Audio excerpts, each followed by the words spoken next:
1 2 3 go start. Track हेर्न सक्नुहुन्छ दुवैतिर चाहिँ मजाले हरियालीको मजा लिँदै चिसो वातावरणमा टक्क साइकलले मजाले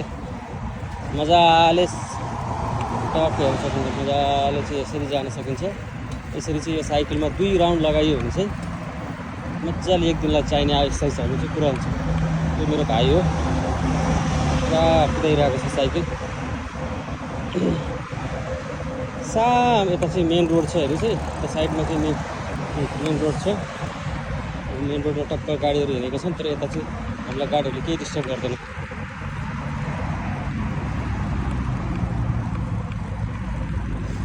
यसरी भाइले पुरा कुदिरहेको छ।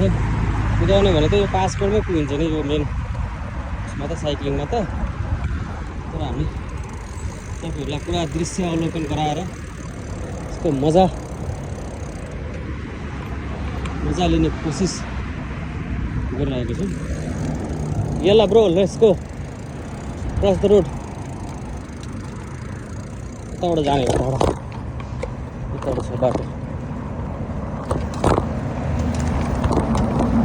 बाइ द वे यो साइकल चाहिँ हमर फोल्डिङ साइकल हो, जसमा फोनहरू पनि फोन स्टोर राखेको छ। सबै साइकलमा मिल्छ, तर यसमा अलि एक्स्ट्रा कम्फर्टेबल मैले फिल गरेँ।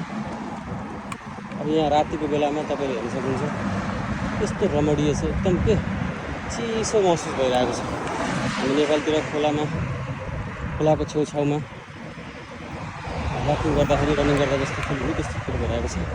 पछि यहाँ ठाउँमा बस्नलाई सिटहरू पनि राखिएको छ।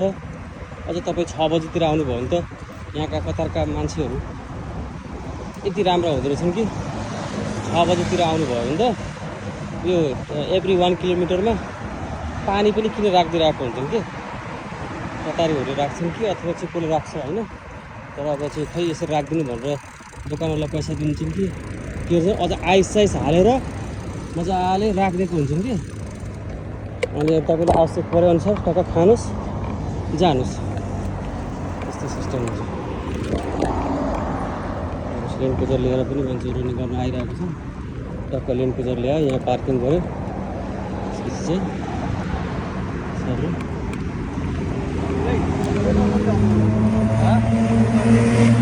त बाटो पुरै भइसकेको छैन, अब खुल्दैछ बाटो। यो चाहिँ पुरै बयर गाडी हो, बयर गाडी। यति धेरै बयरहरू फलेको थियो यहाँ, मजाले बयर खान पनि सक्नुहुन्थ्यो। यतिले त रनिङ पुग्दैन त भाइ हामीलाई त यार, रनिङ पुग्दैन त साइकल गरेर त यार। यस्तोमा पर्छ नि, यस्तोमा यो अलि सास अलि यो हुन्छ क्या, लङ टाइमसम्म अलि यो हुन्छ। कमसेकम भिलाजु जानुपर्छ साइकलले त। जानुहुन्छ, जाने म त रेडी। त्यो दाइ जान्छ नि, हाम्रो कपिल दाइ जान्छ। जानुहुन्छ तपाईँ त म रेडी छु है। जाउँला कुनै दिन जाने, आज त नभए आज जाने, आज होइन आज चक्क पछि भाइले यहाँ स्केटिङ पनि गरिरहेको छ। त्यो पनि सम्भव छ यहाँ, किनभने यो बाटो पिच हो नि त। एकतर्फी पिच छ, एकतर्फी इँटा लगाएको छ। जस्तो चाहे तपाईँले त्यस्तै गर्नु मिल्छ। यो बनाएको लगभग 4 देखि 5 वर्ष भयो, एउटा सानो स्क्रैच पनि आएको छैन। अब नेपाल सरकार र नेपालका अब छन् नि जुन वडाध्यक्षहरू, मेयरहरू, उहाँहरूले पनि यो देखेर यसबाट के सिक्दा चाहिँ राम्रो हुन्छ भन्ने मेरो विचार छ। तपाईँहरूलाई इरिटेट लागेको पनि हुनसक्छ। मैले चाहिँ यो पछि यसमा चाहिँ गीतहरू हालिदिन्छु होइन। अब यो रमणीय ठाउँ छ, यो रातिको बेला भएर तपाईँले यस्तो महसुस गरेको पनि हुनसक्छ।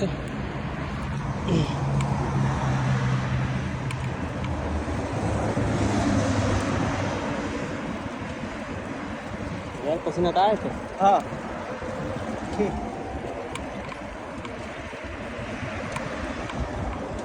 साइकल मेरो अलिकति खराब भइसकेको छैन, अलि ड्यागे आउँछ, तर ठिक छ नि साइकल ठिक हो तपाईँको, राम्रो छ। मैले तपाईँको अघि फेरि लाग्छ फेरि मेरो भएको थिएन यति अलि पावर लगाउनु पर्छ यो ब्रेक पनि तयार रहेछ एउटा ब्रेकै छैन उतापट्टिको राइटको यो मुख्य चाहिँ अगाडिको काम थिएन पछाडिको मजा गर्छ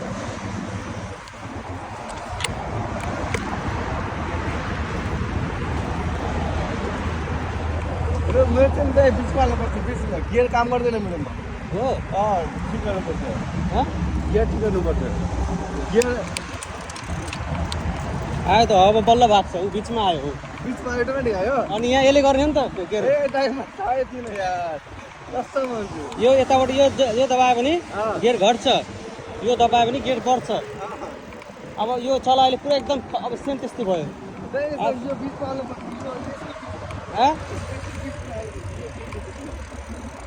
यो चेनको बिचमा ठिक छ त्यो 2 नम्बरमा छ नि त्यो पनि 2 नम्बर भयो अहिले भयो अब यस्तो खतरा छ अब सेम स्पिड चल्छ अब धेरै पावर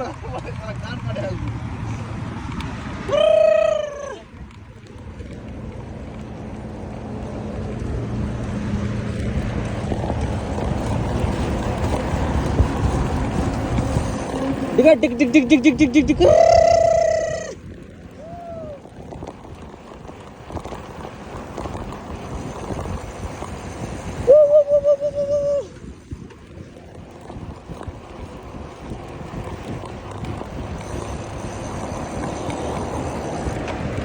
40 की स्पीड छ यार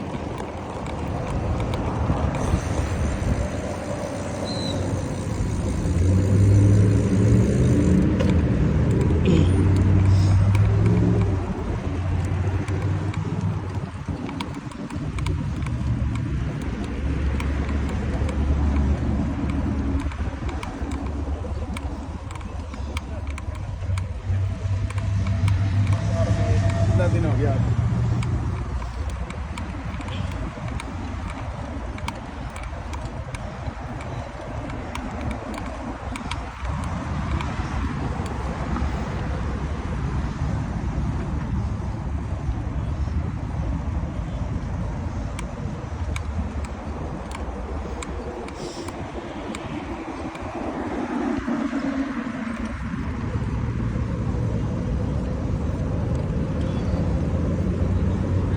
चल चल चल चल